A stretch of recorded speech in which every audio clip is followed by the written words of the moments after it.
Okay, now we go to the news and developments in Asia in relation to the Philippines and the region. And of course, we have been through 2 or 3 weeks of terrorism in Marawi, but this has also caught the attention of the region and the entire world. And many nations are coming together to prepare to put an end not only to the Marawi siege, but to the scourge of terrorism in the region that can potentially bring the same kind of blight that we have seen in other parts of the world due to the unrestrained terror activities. Now, it is a wonderful development that Indonesia, Malaysia, and the Philippines have agreed to unite versus the militants or the terrorists, the interchangeable terms sometimes. And this is the report from Associated Press and Reuters. Indonesia, Malaysia, and the Philippines unite versus militants with assistance from Singapore and will begin joint air surveillance over the Sulu Sea this coming weeks, using reconnaissance planes and drones while enhancing joint naval patrols in the wake of the Marawi siege by the Islamic State linked militants. Indonesia's military chief General Gatot Nurmantyo said that he and Defense Minister Ryamizard Ryacudu would meet next week with their counterparts from Malaysia and the Philippines on Indonesia's Tarakan Island in in northern Borneo, just across from Sabah, Malaysia. And he said they'll discuss increasing security and signing an agreement to step up joint patrols. The conflict in the city of Marawi has raised fears that the Islamic group's violent ideology is gaining a foothold in the Philippines' restive south, where Muslim separatists have fought for greater autonomy for decades. Nurmantyo said Indonesia needs to be aware of the movement of the IS-aligned Maute militants in the Philippines who assaulted Marawi 3 weeks ago. Marawi is located 500 kilometers north of Sangihe Island in Indonesia's North Sulawesi. Quote, "It's easy to jump from Marawi to Indonesia," unquote, Nurmantyo said. Well, this goes for all the countries in the region. We share the seas and the waters, and this joint patrol and joint reconnaissance with planes and drones is a very timely move. So our regional cooperation is going to be essential in stemming this initial flows of terrorism to all the countries in our region. Our next report is also about terrorism and how our region, Asia, is responding to it. And this report is headlined, "China supports Philippines' US-backed fight versus terrorists." Actually, this is, of course, from the Agence France-Presse. And this support was announced by the Ministry of Foreign Affairs of China. And this is a statement from the ministry spokesman Lu Kang, who told a regular press briefing, "Terrorism is the common enemy of mankind. China understands and firmly supports Philippine President Rodrigo Duterte's leadership and its government in fighting terrorism. We support these anti-terrorism operations." Lu was asked about China's views on the assistance provided by Washington to the Philippine military, and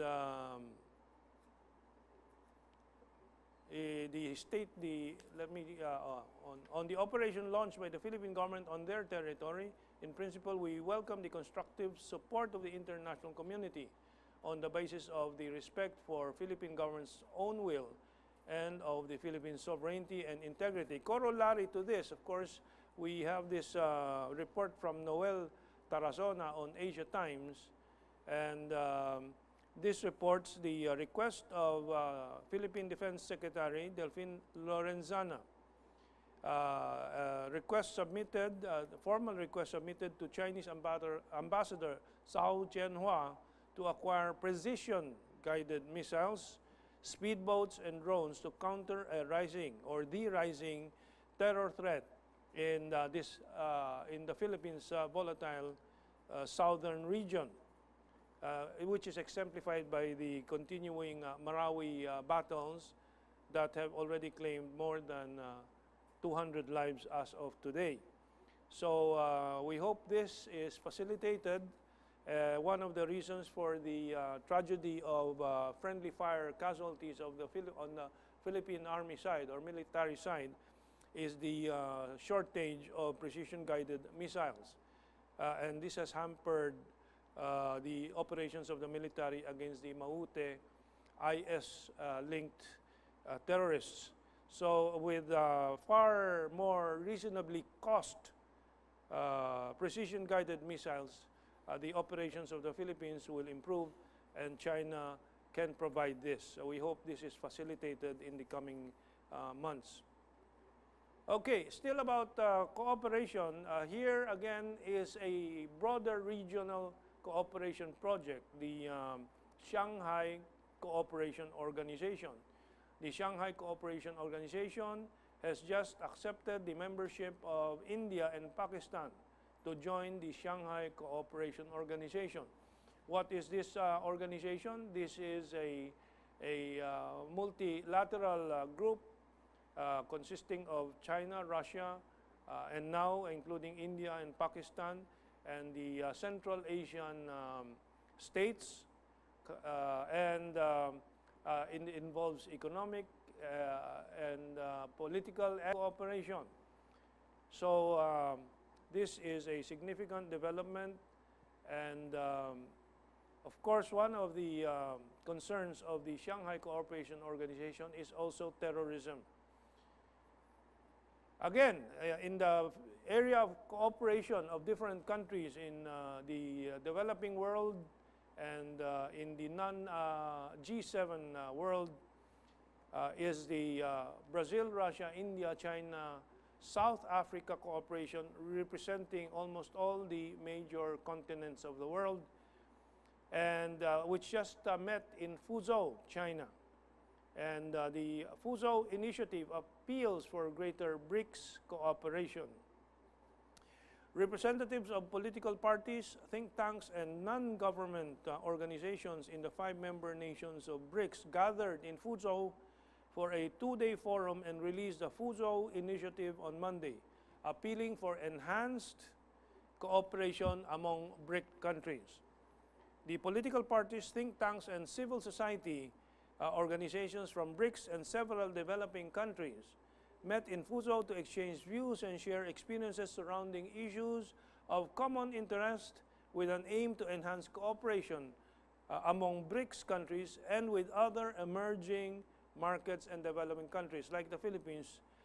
Recommendations will be submitted to the upcoming BRICS summit in Xiamen scheduled for September, which I hope I and our newly established and registered think tank, Philippine BRICS Strategic Studies Group, which I founded, we hope we can attend the September BRICS Summit.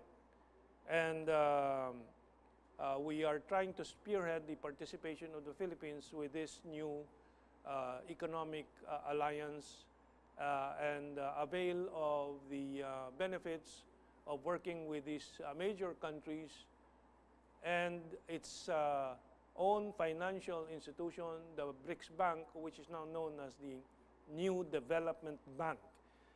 There is very little, very insufficient awareness of the potential of BRICS for the Philippines, and this is what our think tank hopes to promote. And of course, at the helms of BRICS is China, which is the major contributor to the effort, but bringing along with it Russia, India, and South Africa and Brazil. Finally, this is news that Asia and China should be rejoicing over. China and Asia Pacific to pass the West in global wealth rankings. Led by China, the Asia-Pacific region will surpass Western Europe this year as the world's second largest wealth market behind North America. The Boston Consulting Group confirmed that the Asia-Pacific region will probably have wealth assets of about $42.3 trillion by the end of 2017 compared to $41.9 trillion for Western Europe. Well, this just reflects the 21st century's main character, and that is the shift of wealth from the West to the East. And that is why so much more attention is focused on our region. So that is our sum for the major developments this week.